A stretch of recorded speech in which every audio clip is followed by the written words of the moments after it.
Olá, meus amigos e amigas, como vocês estão? Hoje nós vamos falar sobre a força do exemplo. Circula na internet um vídeo, creio que por conta do Dia dos Pais, né? Que é hoje. Eu tô gravando hoje, que é dia 13 de agosto, então hoje é o Dia dos Pais, do segundo domingo de agosto.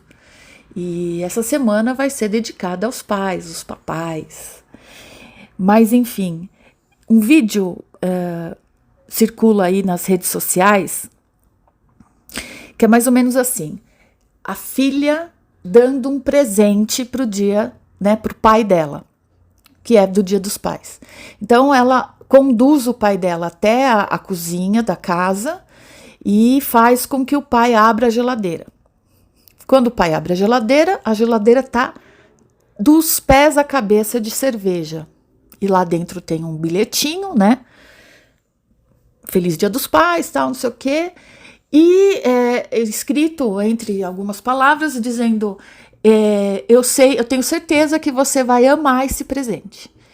E a mãe filmando, né? E o pai dá um longo abraço na filha, dizendo: é claro, filha, você não poderia me dar um presente melhor. E então é um alvoroço, né? É um vídeo super clicado, curtido, né? Todo mundo rindo, tal. E aí eu vi esse vídeo e fiquei refletindo muito, né? Qual o exemplo desse que esse vídeo pode nos dar, né? Primeiro, o alvoroço, que todo mundo acha legal, que bonitinho, né? Mas vamos perceber aqui qual o exemplo desse pai, dessa família, né? Se você for adentrar bem e pensar no contexto. Era uma menina de 10 anos, mais ou menos, que é óbvio que não foi ela que foi comprar cervejas, né? Porque não se vende bebida alcoólica para menor de 18 anos. Certamente deve ter sido a mãe que foi lá comprar. Essa menina, não sei se tem irmãos maiores ou menores, enfim. Mas vamos supor que seja só ela a filha única. Ela tá acostumada a ver o pai beber. E com certeza beber muito, né? Então ela já tá acostumada a ver o pai beber. Não sei se a mãe bebe, mas... Então, para ela já é normal. Ela já achou normal e acha até bonito. Porque ela, né, deu risada. O pai abraçou, agradeceu, ficou uma coisa bonita beber daquela forma, né? Então, a mãe consentiu, porque a mãe foi comprar. Então, a mãe e o pai tá ensinando o que para ela? Que beber álcool é bacana, né? Que eles estão anuindo e que tá tudo bem, e que é bonito, e que ele agradece, e que ele fica feliz com isso, eles, né? E óbvio que eles devem ter passado para ela que esse vídeo tá sendo viralizado e que tá todo mundo gostando, e que essa garota, que é uma criança e que não tem discernimento, o que ela tá pensando? Que esse é o caminho da felicidade, que esse é o caminho do sucesso, que meus pais aprovam, que se meus pais estão gostando, quer dizer que tá certo. E daí vai adiantar esses pais, quando essa garota ficar adolescente, dizerem que ela não pode beber, ou que beber álcool faz mal? Não vai adiantar. Não vai adiantar, porque o ensino, ele pode até convencer, mas o exemplo ele arrasta. O exemplo arrasta. Então, pessoal, Jesus, quando esteve entre nós aqui na Terra, ele ensinou a gente através dos seus exemplos, né? Ele chegou aqui na Terra. Ele poderia ter escolhido qualquer forma de nascer, né? Ele poderia ter escolhido nascer num lugar chique, sei lá, confortável, ele nasceu numa estrebaria, no meio dos animais, nos ensinando a humildade. Ele poderia ter sentado num lugar tranquilo, fresco, e ter falado para as pessoas, alguém, escreve aí o que eu vou falar. As minhas condutas morais para vocês aprenderem. Ele não fez isso, ele saiu, arregaçou as mangas, saiu e ensinou através dos exemplos. Ele foi conviver com as pessoas para ensinar a humildade, para ensinar o perdão, para ensinar o amor, a gratidão. Cada passagem dele, ele nos ensina algo. Tanto que ele não deixou nada escrito. Quem escreveu foram as pessoas que conviveram com ele. Então, não adianta, não é que não adianta.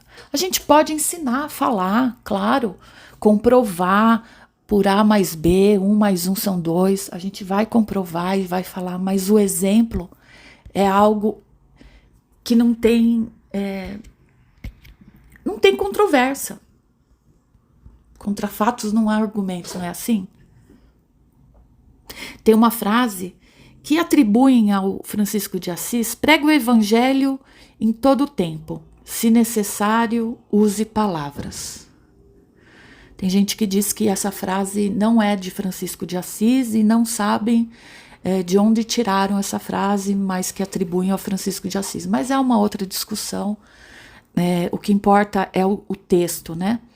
Que diz que a gente deve, quando pensar em pregar o evangelho, fazê-lo de forma prática, na ação, né? Bom, os exemplos, a gente acha que ninguém está nos observando, mas isso é só uma impressão nossa. A gente é observado o tempo todo pelos nossos filhos, pelos nossos amigos de trabalho, né? Na via pública. Nós somos observados o tempo todo e nós servimos de exemplo. A gente acha que não, mas nós servimos de exemplo o tempo todo.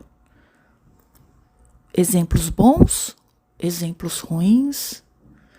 Nós não somos bons o tempo todo. Mas a gente deve prestar atenção a respeito disso. Porque devemos nos esforçar para dar exemplos bons, sim. Mas antes disso, para nos tornarmos melhores.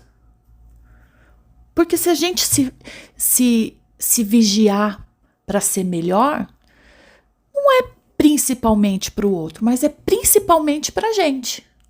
Concorda? Então, ser exemplo é importante? Claro que é. Mas é mais importante que isso eu ser uma pessoa melhor do que eu já sou. E daí não é nada forçado. Isso que é importante. Você vai ser o que você é. E você vai se tornar um exemplo bom. Porque existe exemplo ruim que a gente fala, não é isso que eu quero ser. Não é isso que eu quero para minha vida. E, por exemplo, pessoal, eu não posso, vamos supor que eu seja uma pessoa maledicente, né? Uma fofoqueira. Eu não posso me definir por isso. A Débora é maledicente. Eu não posso me definir assim, porque eu estou maledicente, eu estou fofoqueira, porque nós não somos isso. Nós todos vamos um dia nos tornar anjos, por incrível que pareça. Parece estranho falar assim, né? Mas esse é o propósito de Deus, é o projeto de Deus. E alguém aqui duvida disso? Eu não duvido. Eu estava lendo esses dias um livro de filosofia em que eles discutiam quando o ser humano se tornou, lá na origem, quando ele se tornou humano, né? Quando ele teve os primeiros sentimentos de humano. E um dos filósofos falou, achei muito interessante, ele falou, quando um humano quebrou o fêmur, o osso fêmur, que é esse maior que a gente tem da coxa, e sobreviveu. E aí ele explicou, um animal que quebra um fêmur, na natureza, ele fica pelo menos 6 meses para se recuperar, ele fica imóvel. E um animal na natureza imóvel 6 meses, ele morre, porque ele não consegue andar para achar comida, né, alimento, enfim. E ele morre, acaba morrendo. Então, um humano que sobreviveu significa que um outro humano cuidou dele. Então, que levou para um abrigo, que deu comida, que tratou dele. Então, foi uma pessoa que se preocupou com a outra, que teve um sentimento para com a outra. Então, por que eu estou falando isso para vocês? Porque olha só o quanto a gente já evoluiu. Nós já fomos essa pessoa que quase não tinha sentimentos. E hoje, o que nós somos? Nós somos uma pessoa que cuidamos dos nossos animaizinhos como se fossem nossos filhos. Olha o quanto expandimos o nosso coração, o nosso amor. Então nós vamos chegar a esse patamar de anjo. Nós vamos chegar lá em cima e eu vou encontrar, sei lá, alguém e vou dizer, você aqui? Né? E aí a pessoa fala, é você, Débora, você é aquela fofoqueira que ficava cuidando da vida dos outros. Eu vou falar, sou eu. Então é você que tá aqui, você que tocava funk até 4 da manhã, não deixava ninguém dormir. Sou eu, que beleza. Nós estamos aqui, você é anjo também. É isso que vai acontecer. É o plano de Deus, gente, não tem como a gente fugir disso. Pode demorar anos e anos? Pode. Séculos? Pode. Mas através das nossas reencarnações, que é uma dádiva de Deus, nós vamos chegar lá. E é importante que a gente tenha consciência o quanto é importante a nossa evolução, o quanto é importante o nosso esforço em melhorar para nós e para quem está ao nosso lado. Principalmente para quem tem filho, para quem tem sobrinho, né? Os filhos são a nossa responsabilidade. Nós prometemos a Deus, a Jesus, que nós íamos devolvê-los melhores do que quando eles chegaram nas nossas mãos. Então vamos pensar a respeito disso, gente. A responsabilidade que a gente tem com os nossos pequenos é imensa.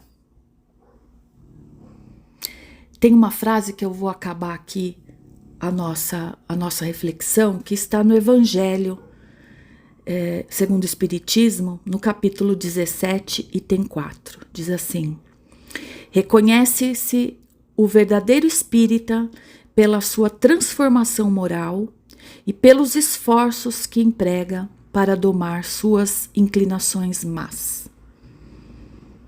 Portanto, nós não somos perfeitos, sim, Jesus sabe disso, mas nós estamos no caminho e nós sabemos que é possível a cada dia nos tornarmos melhores. Só depende de nós, do nosso esforço. Um feliz Dia dos Pais para todos os pais, um feliz Dia dos Pais para as mães que exercem o papel de pai. Que vocês todos sejam abraçados, abençoados por Deus, essa função maravilhosa, divina, que é criar, ter consigo uma criatura que vai amar para sempre, um amor incondicional. Fica aqui um beijo e um abraço a todos, que vocês tenham um ótimo domingo, uma ótima semana de Dia dos Pais. Um beijão, até a próxima.